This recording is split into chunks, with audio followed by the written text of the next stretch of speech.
मौला जी विलायत ते आन पूरो ईमान आने ईमान पोए नथे जान बेईमान वारिसी चवे इमरान आलिया सिवा न राहत भी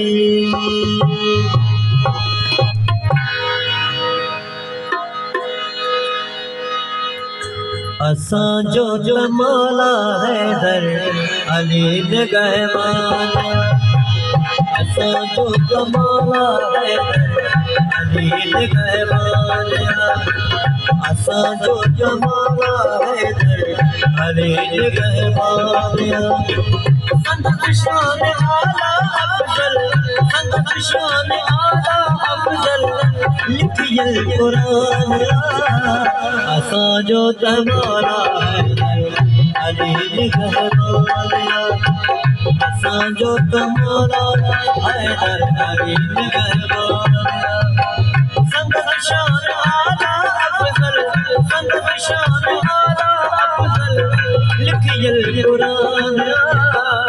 असां जो मौला हैदर अली निगहबान असां जो मौला हैदर अली निगहबान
असां जो मौला हैदर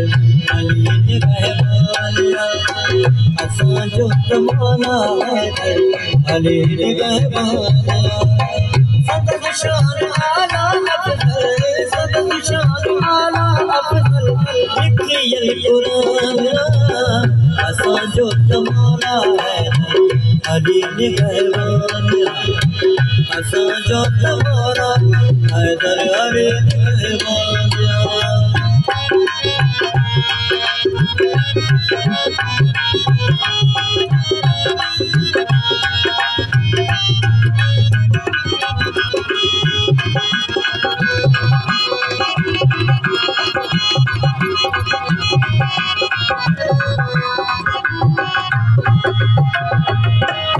मुर्सद जो बिरादर अलिया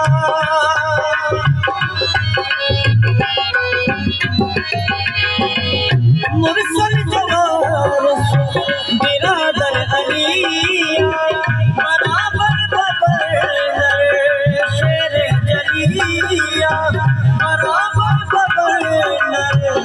शेर जलिया मस्जिद शहादत जेजे मस्जिद शहादत जेजे मौला जो निशान असां जो मौला हैदर अली निगहबान असां जो मौला हैदर अली निगहबान संत शान आला अफजल, संदत शान आला अफजल लिखिए कुरान असां जो तमौला हैदर अली निगहबान असां जो तमौला हैदर अली निगहबान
मस्जिद गिरो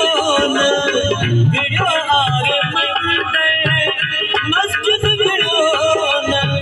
गिरो आगे मंदे तेरे तुझे जो मौला तेरे तुझे जो मौला असल दरबार असां जो तमौला है अली निगहबान असां जो तमौला हैदर अली निगहबान संदत शान आला अफजल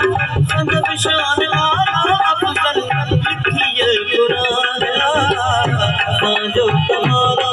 हैदर अली निगहबान असां जो तमौला हैदर अली निगहबान अली निगहबान